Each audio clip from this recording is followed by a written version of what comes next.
plane crash that happened over the weekend. All right, South Korea plane crash, and the people died. They say it's two people that survived. 149, I believe, people passed away. But they saying that the plane crash, the thing that killed them was a concrete wall. Check it out. South Korea's acting president has declared 7 days of national mourning as details continue to unfold surrounding South Korea's deadliest air accident in decades. Officials have confirmed that a Mayday call was made by the pilot of the inbound flight from Bangkok due to a bird strike on the aircraft before attempting an emergency landing. 179 people died in the crash. Two crew members who were in the tail section of the plane incredibly survived. The NTSB now leading a team of U.S. So much for always wanting first class, huh?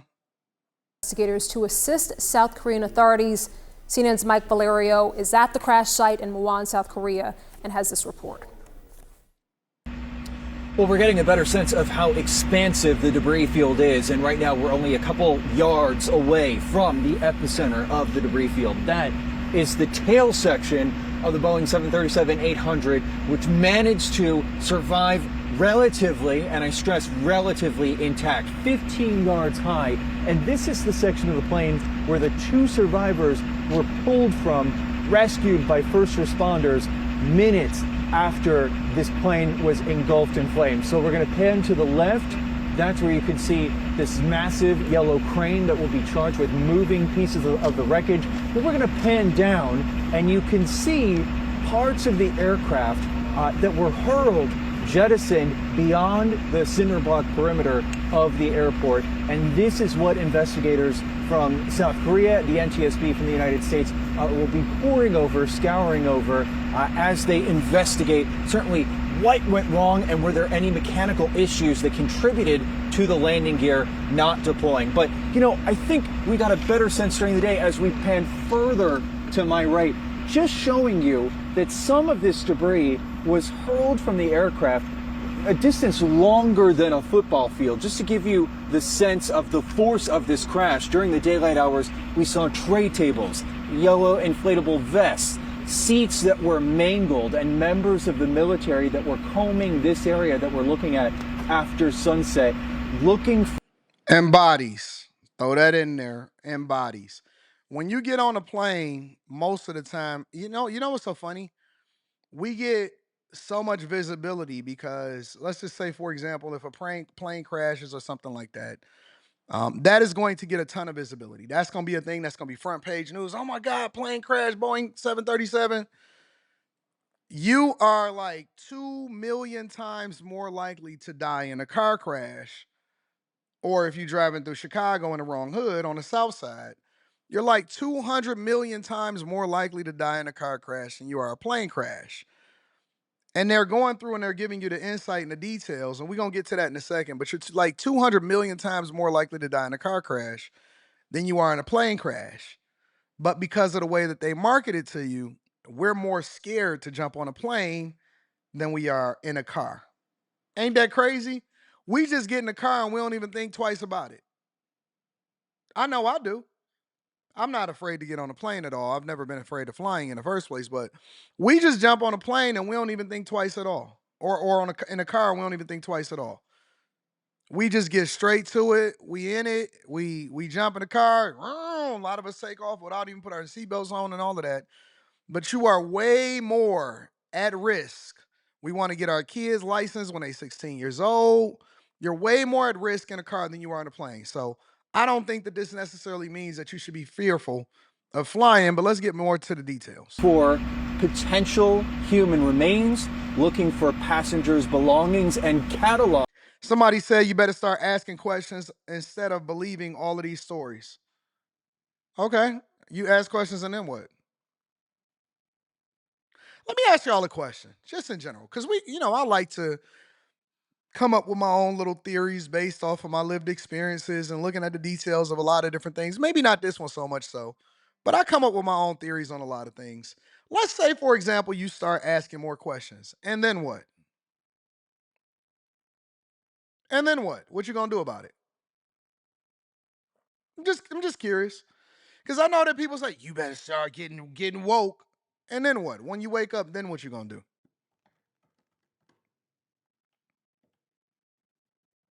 And then what? What adjustments do you make? Because I often say that life is 10% of what happens to you, 90% of how you react to it.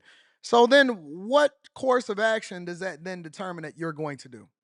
Once you find, let's say that your conspiracy theory, which you will never truly have the proof to justify whatever it is that you believe, but let's say, for example, your conspiracy theory is proved to be true. And then what? How does your life change? You okay, so you get to the truth, Gilly, and then what? It reminds me of when people say, I want you to acknowledge that racism existed and that black people were oppressed. And I'm like, okay, I acknowledge it. And then what?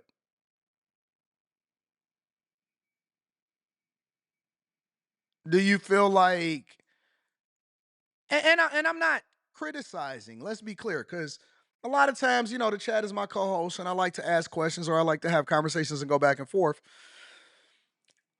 And I'm not criticizing, right? This is one of those instances where I'm genuinely asking a question. So what happens next?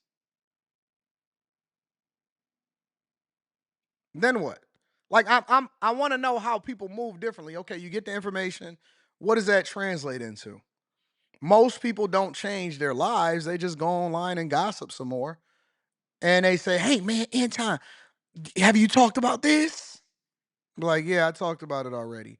Why you ain't giving it more coverage? Okay, and then what? Honestly, I just be trying to figure out what like because my mind works differently. When I find out stuff or when I deep dive into stuff, I'm doing it in order to make a change. Maybe I'm gonna vote differently. Maybe I'm gonna switch over from the Democratic Party to the Republican Party. Maybe I'm going to make a different decision in how I eat. Maybe I want to go and move and go into a different industry when I find out that this is the way that it's moving. Like I always do stuff. And it may not be big stuff to you, but it may be bigger stuff for me. But I'm always trying to figure out like, do y'all decide that y'all gonna vote once y'all learn more information, or do you decide that you're not gonna vote even more than you wasn't gonna vote because you was never voting in the first place? Like what happens when you do that? Because even the biggest conspiracy theorists, honestly, are people that don't participate in the legislative process. They don't participate in the political process. They just be talking. Y'all better wake up. Like, all right, my eyes is open. Now what? I don't know. Logging certain elements of the aircraft, certain pieces of the aircraft. We are waiting for the NTSB team to get on the scene to begin their work. That is the next part of this equation when it comes to the investigation, figuring out what went wrong. And we do know that one of the black box components has been damaged, and it's questionable, an open question rather, whether or not it will have to be sent to the United States for examination. Mike Valerio, Somebody CNN. said, I'm gonna get back to this plane crash in a minute. Somebody said the next step is to prepare yourself for what is to come. Like what? How you gonna prepare yourself? I was thinking about it last night, and this is the honest to God truth on my father's grave. I was thinking to myself, man, what would I do if it was like a zombie apocalypse? And then I was playing out all of the different scenarios, whether I was in the suburbs when it happened, or whether I was in, down here downtown or whatever. And it's like, I was thinking about all of the previous movies where they had a zombie apocalypse, like 28 Days Later and World War Z and Walking Dead series and stuff like that. And I don't know, my brain just be going into different stuff. I don't know, maybe it's something I seen on TV or whatever. I know it was a new movie called 28 Years Later that's about to come out or something like that. And you do what you can until you don't do nothing no more, I guess, right? Like, what would happen if there was a nuclear fallout? What would you do? And it's like you die. I don't know. You know what I'm saying? If you didn't proactively prevent the person in office that's ultimately going to press the button for a nuclear fallout, like you prepare yourself for what's next. No, I try to balance it personally. Like, I'm sure every last one of those people that got on that plane, every last one of those people that got on that plane didn't know that their time was going to be up. You know? They went to the airport that day and they said, "Man, I'm about to fly into South Korea and I'm about to have a good time, and I'm about to go visit friends and family, and maybe some people was consider themselves passport bros and sis. None of them knew. None of them knew. Ignorance is kind of a blessing to an extent because none of them knew what was going to happen. If you were able to predict what was going to happen in the future, if you knew what your last day on earth was going to be, how would you live it differently? Because we're supposed to be living our lives, and this is why I leave it all out on the flow. We're supposed to be living our lives as though every day is our last because we don't know what is going to happen. We take life for granted a lot of times, right? And so for me, I just leave it on the flow every day. I leave it on the flow every day. Seriously, no matter what I do, I'm going to leave it on the floor. If me and you in the bed together and we busting it open, I'ma leave it on the floor. If I'm at a party and all of y'all have all met me at a meetup, I leave it on the floor. I'm there till I'm not, but when I'm there, I'm leaving it on the floor. With every performance, with every live stream, with everything that I do in corporate America, whatever it is that I do, I leave it on the flow every single day. I leave nothing to chance. I live every day like it's my last every day. So if you knew, because I think that a lot of people got it mixed up. Y'all act like y'all want to be woke, but y'all really don't. Because if you had the information, if you knew what your very last day on this earth was going to be, how would you live your life differently today? And why aren't you? If you knew what your very last day on this earth was going to be, how would you live your life differently? And why don't you? Why don't you live like that now under the assumption that you don't know when your last day is going to be? All of us think for some reason that we're going to be 80 and 90. No, we not. No, we not. Not all of us. We keep talking about what's going to happen in the future. Your last day could be 3 weeks from now. We don't know.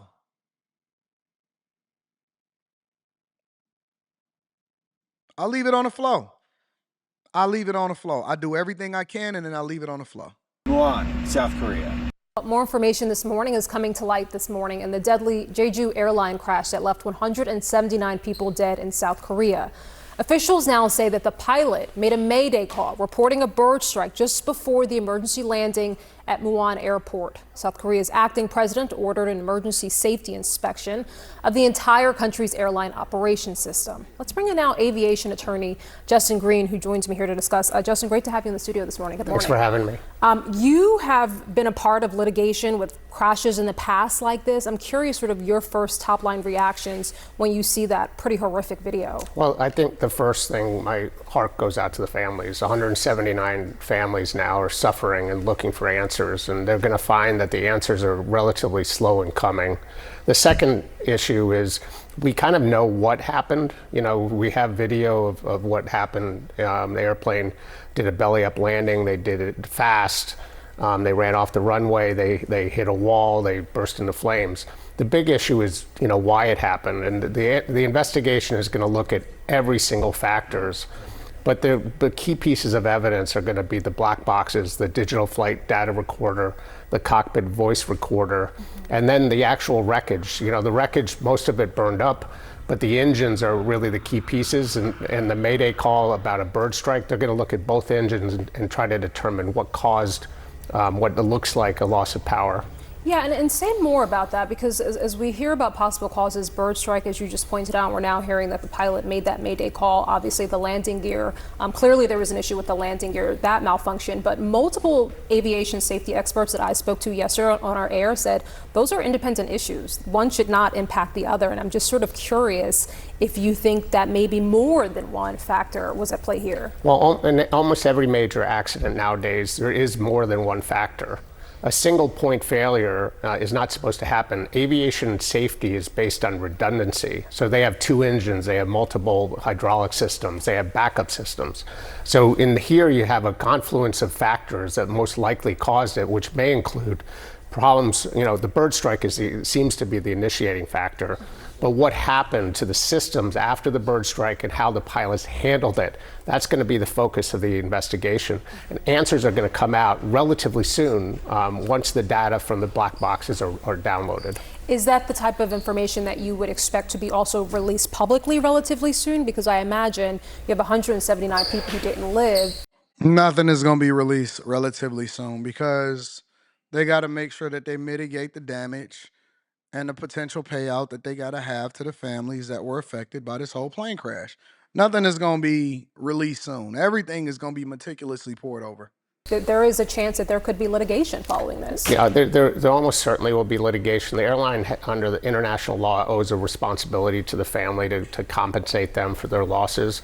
But the focus really has to be on aviation safety. And one of the reasons that they want to let out information early on is to let the whole aviation community kind of know what's happening. So if this is a bird strike incident, every other operator, at least probably of any airplane, but certainly of the next gen 737, is going to want to know what the data is. So when the NTSB investigates, and this accident is going to be investigated by the South Koreans. But when the NTSB investigates an accident, they'll release a preliminary report pretty soon after the accident to give the basic facts. And I expect that we will soon learn basic facts about this accident. How much does it differ in this plane crash compared to some of the others, including some of that you have been associated with? How different is it that we have the black box recorders, that we have two survivors, two crew members who perhaps have an even more sophisticated understanding? And those crew members are going to be deposed before they ever able to tell their story to the regular media. Of what was happening just before this crash. How rare is that? It's not rare. Okay. Remember Malaysia 370?